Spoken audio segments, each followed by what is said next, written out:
Sean Kirkpatrick, former head of AARO, revealed that there is a new military alien tech crash retrieval program.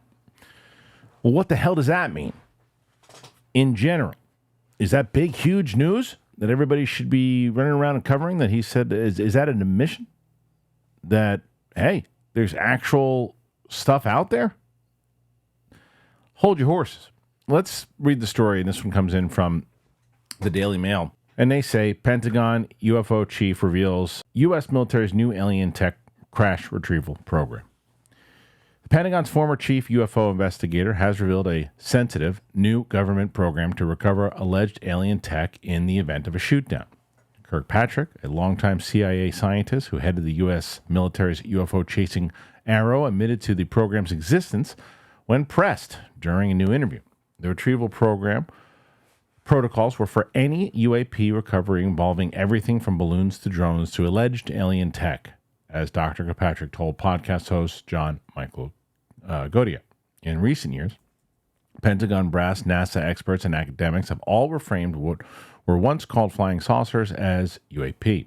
The revelation is the first time that the U.S. government has officially acknowledged a UAP or UFO retrieval program, despite decades of speculation and whistleblower testimonies that America has already been in possession of alien craft for decades. It also comes amid multiple federal investigations into motherships UFOs over key U.S. military sites, releasing hard-to-identify, much less catch drone swarm UFOs. This week, the Pentagon's North American Aerospace Defense Command admitted that America's military installations have been plagued since 2022 by at least 600 so-called drone incursions, many still unexplained. Classified documents suggest that new UFO crash retrieval programs began in early 2023 with a focus on response and recovery and material transfer. Dr. Kirkpatrick initiated high-level meetings formalizing AARO's version of a UFO crash retrieval program in January and February 2023, according to the redacted documents released last September via the U.S. Freedom of Information Act. As one scheduling email explained, the purpose of the meeting is to discuss the deposition of funding within the context of safety and security implications of UAP. Establishing a receiving point for any and all recovered UFO materials was one key issue to be addressed, the meeting memo added. The problem is those types of activities are already covered under foreign material collection and analysis, as Dr. Kirkpatrick told Gaudier and listeners to his Event Horizon podcast Thursday. There's already a process and procedure in place for many of these things, he continued. So this conversation was really to start asking, how do we document that for UAP? And what kind of procedures do we need to put in place? Since at least the dawn of the Cold War, America has had crash retrieval programs led by the CIA, but comprising all branches of the U.S. military. These programs were set up mainly to acquire Russian and Chinese tech, including the CIA's top-secret salvaging of a nuclear-equipped sunken Soviet sub in 1974. Equally important was retrieving U.S. fragments that had landed in foreign nations to prevent the Soviets from recovering and exploiting them, according to curator James E. David of the Smithsonian National Air and Space Museum. There is the meeting purpose. There's the document itself that kind of goes through all of that right there. Kirkpatrick's latest disclosure adds context to an intriguing release of 78 pages worth of redacted plans between AARO and U.S. Space Command, where the physicist had previously served as a deputy director of intelligence from 2019 to 2021.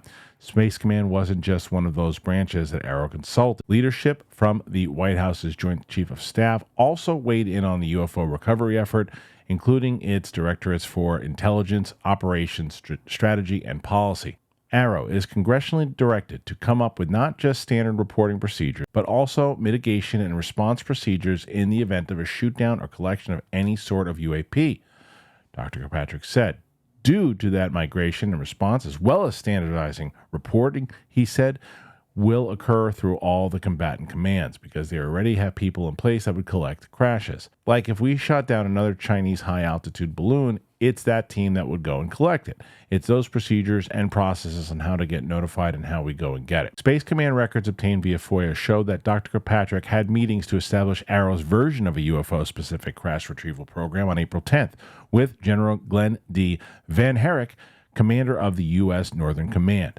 Van Herrick, who led the mission to take down the infamous Chinese spy balloon back in February 2023, has also taken a hard stance on domestic UFO cases. If there are unknown objects within North America, he said of the recent wave of baffling drone storms over U.S. bases, go out and identify them. Van Herrick, who also has a leadership role over NORAD, has pled with the U.S. Secretary of Defense Lloyd Austin to authorize more electronic eavesdropping equipment to solve the severe national security mystery involving the drone UFOs. But the general has also acknowledged that strict rules govern the use of this level of espionage tech over U.S. soil. Kirkpatrick told Event Horizon listeners that he found no evidence that the U.S. government has previously recovered an alien spacecraft via its past crash retrieval program. Several of his predecessors have contradicted his claims. Lukatsky, a former Defense Intelligence Agency and missile expert who managed one UFO-centered program from 2008 to 2012, has claimed that the U.S. has not only recovered alien spacecraft, but that officials have gone inside one. The United States, as Dr. Lukatsky wrote in a 2023 book, was in possession of a craft of unknown origin and had successfully gained access to its interior. The craft, as he briefed then U.S. Senate Majority Leader Harry Reid, had no intakes, exhaust, wings, control surfaces, no engine, fuel tanks, or fuel. Lukatsky's book, Inside the U.S. Government UFO Program, Initial Revelations, was co-authored with Las Vegas-based investigative reporter George Knapp and biochemist Dr. Colm Kelleher. Kelleher worked alongside Lukatsky from the private contractor side of the DIA's once highly secretive UFO program. When asked by UFO documentary filmmaker Jeremy Corbell whether or not he himself had entered the UFO, Lukatsky replied, "I can't answer that." All right, so that was a very detailed report by Daily Mail. I thought he did a very good job there of kind of breaking this down overall.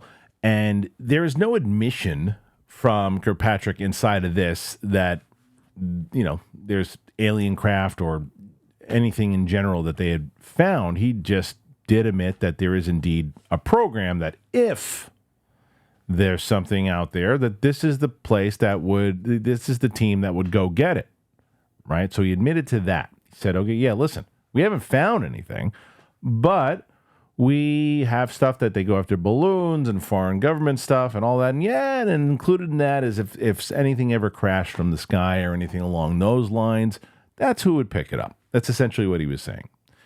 My counter to that is, well, why would that even be included? And why not just say, no, that was never a thing. It was always just for balloons and other things and that. And I think that's probably what he would have said had that FOIA email or document rather not been discovered. He probably would have said, no, it was for this or that.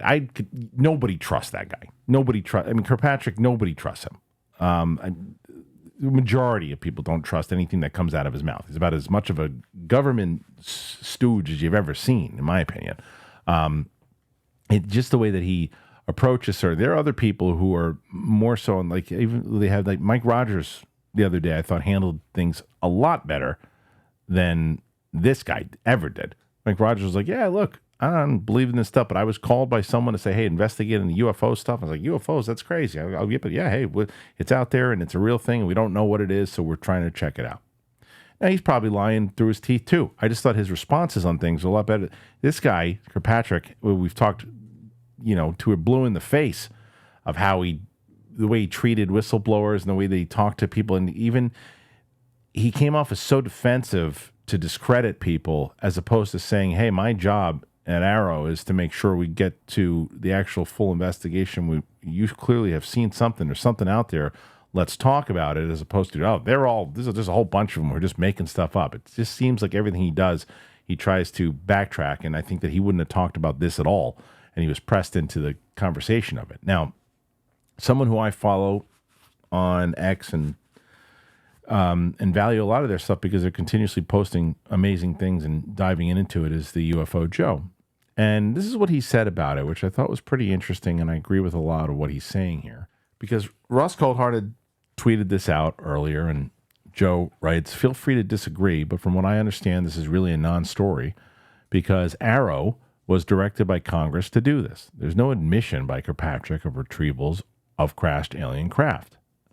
And then he shows the excerpt where the problem is those types of activities are already covered under the foreign material collection and analysis, as Kirkpatrick told them. Because, they have people in place, is what we just read. And then, the idea of it is, and then you see that quote again, if there's unknown objects within North America, then you got to go out and check it out, right? it's not one of these things that, and what Joe is making sure everybody knows and what we just covered here is that it's not like, hey, there's enough evidence now that we're putting together a program to go after alien craft. That's not what it is. What it is, hey, we have this program, we have these things that is out there, and one of the things is, hey, put this in there because on the skeptical side of it, if you look at it like there is nothing out there, but there's enough talk and chatter like, look, go and find things, and if, God forbid, anything ever fell out of the sky or anything else came here, that's one of the things that we would include in here. But what I feel is the more nefarious thing and probably the more likely thing is these programs that are coming out to light here, the Immaculate Constellation and all these things, I don't think it's coincidental that now there's, this types of programs were out there before, and we had these types of things that was set up before, and I don't know if this conversation or those types of documents would have been revealed had not Schellenberger's article come out revealing this particular program. And I keep going back to that like fantasy meeting in my head of the powers that be that have been keeping it quiet going, this hearing, we try to stop it. It ain't happening. Not stopping. We're still looking. We're trying to find out who the hell it was that told them about the program. We can't find it. We don't know what's happening. We're going to look. We're going to try to find the person and tell them, be quiet. We're going to try to shut them down. But in the meantime, start setting up little pieces just in case. Now, that's all made up in my head. But it's what I'd like to believe. That there's these things of going, hey, all right, if someone asks you about it, you can't really back off on it. Same thing with when the Pentagon was asked about the Langley stuff. There's nothing that seemed hostile, so we didn't shoot it down. But what was it? We don't know. You know something. Because clearly you know something, because if it was foreign governments, you would have shot it down. If it was drones, you would have said it was drones. If it was, balloons, you would have said it was balloons for 14 days floating around in the same place. So there's more here, and there's more stuff that's being talked about. It is why I talk about it every day on this channel about how important this hearing can be. We might be here on November 14th going, well, that was a big nothing burger. What a pile of crap that hearing was. And a lot of people will have egg on their face if that indeed happens. There are a lot of people out there saying this is going to be the game changer of a thing. It better be for a lot of people, because I'll tell you what I won't give people a pass on this time around is if you're out there saying how big of a hearing it's going to be. We all know how big of a hearing it could be. But if you are, there's many people out there saying how big of a hearing it's going to be. And they very well could be right. And they're going to look like, I told you so. Don't doubt me anymore. And if that indeed happens, then they deserve that. But if nothing happens and they get egg on their face, and one of these things where, well, it looked like everything was going to happen, and then at the last minute, so-and-so really put a kibosh in it, and it ruined the whole thing. And we were supposed to have this, and these guests didn't show up, and they put a kibosh on it, and they screwed it up. But don't worry. Now we're going to have to do it the hard way. You can't do that. You can't do that. You've got to be so confident that everything is going to happen the way that you're saying it is in order to do this. And maybe this Kirkpatrick stuff is one of the things that they're going to even bring up. Like, hey, this program that Sean Kirkpatrick even admitted to, said existed. Not only do we know that it existed, we're going to give you examples of this particular program that has materials. They have stuff. We know that they've recovered stuff. Sean Kirkpatrick confirmed that this exists. What he lied about was that they didn't find anything. They did. We have so-and-so here to tell you what they found. Then UFO Joe's tweet would be different. Be like, well, they incorporated that there was the admittance that this program indeed existed. And now they were able to use that to say, and this is what they found inside of that program. This particular story, I don't think I will disagree with Joe and say I don't think it's a non-story. I don't think it's a non-story. I don't think it's a big story. I don't think it's the story of, hey, he's admitting that this is exactly what this was created for, and they might have some stuff. That's not it. It is more so of a, I think the important part of the conversation is if they can use it. The former head of AARO said this. Now we can say this, and they use it. That's where it can be a big story. It could turn out to be a non-story if it turns out of, again, the hearing is going to be either next level. I'm very curious what this channel is going to look like on November 14th. We're either going to be very busy talking about a lot of things for a couple of days going, holy crap. Or I'm going to start off the video. I will tell you if November, what is it? I think it's the 13th, the hearing.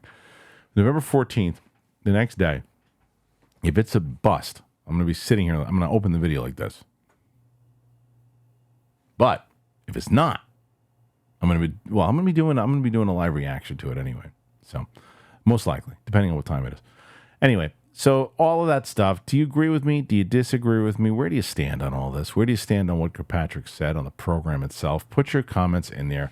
Tell me what you think. If you haven't subscribed to the channel already, please do so. We just hit 36,000 subscribers. Trying to hit 40 by the end of the year. I feel like we can get there. You hit that button, we can definitely get there. Put your comments in there. Put the like in there. We're on Apple Podcasts. We're on Spotify. We're everywhere podcasts are found. And if you really want to help out the show, besides becoming a member, you can do that. There's two great sponsors I'm going to tell you about. And it's Via, which I used to fall asleep last night, and it was wonderful. And in order to find my keys, Tile. I got them. I'm going to tell you about both of them. Check it out. Click on the link. It helps us out, and then get something for yourself. All right, we'll see you here on Monday. Bye. Let's talk about Via, and I love Via. Love them. So they are the premium federally legal cannabis product, and they are your perfect companion. They're farmed and crafted with care in the U.S. and trusted by over 500,000 customers. Via has a product for everyone. Unlock the power of nature with Via's organic and vegan hemp extracts, perfect for relaxation and rejuvenation. Via is the only lifestyle hemp brand. They use compounds found in hemp along with active plants extracts to create products with each specific effect in mind. They also have zero THC products. They're the industry leader of over 500,000 customers served. They're made in the USA. They have award-winning services as far as customer support. They have quality ingredients sourced from the finest hemp for your peace of mind and lab-tested and certified. Best part, affordable and accessible. So if you are 21, check out the link to Via in our description and use the code DTE to receive 15% off. What a deal. After you're purchasing, they're going to ask you where you heard about them. Support our show and tell them that we sent you. DTE this fall. Enhance your everyday with Via. This is the easiest thing I've ever talked about, ever, on this show or of any show I've ever been on. Tile. This is the best. I'm telling you right now that I lose my keys all of the time. At least I did. My wife would say, how do you do that again? We were supposed to go somewhere. I was supposed to pick up her sister from the airport, and I couldn't find her. We're like, oh, my God, she's going to have to take an Uber. It's going to cost so much money now. Oh, what are we going to do? What are we going to do? And I don't have my keys. I can't find them. Luckily, I found them in time, but it took a lot of unnecessary stress in order to get there. And I don't have to do that anymore because with Tile, it could be for your keys. I mean, it's so many different things for your remote control. I have so many of them now, and I continue to use them and give them to my family. I can track where my kids are. I got a teenager, man. I got to know where her phone is. I got to know all these different things. It's so wonderful, and I can tell you also I'm giving it to my family from my dad. Is older now. I'm giving it to him so I can track him, know where he's going, how he's doing, if he's healthy. I'm able to do that, to know if anything's wrong. That's what Tile helps me do. So it really does. It takes out so much stress. I am telling you, if you don't already, they've been around for a bit. This is the time to get them. Get them. It's wonderful, especially for parents, especially for people who lose crap all the time like me. Get it. So family proof your family with Life 360's tile trackers. You got to do it. You go to tile.com. Use that code DTE. You get 15% off. That's easy. So again, tile.com. Use that code DTE. This is a no-brainer. It's easy. I lose my remote control all the time. Not anymore. Tile.com. Use the code DTE.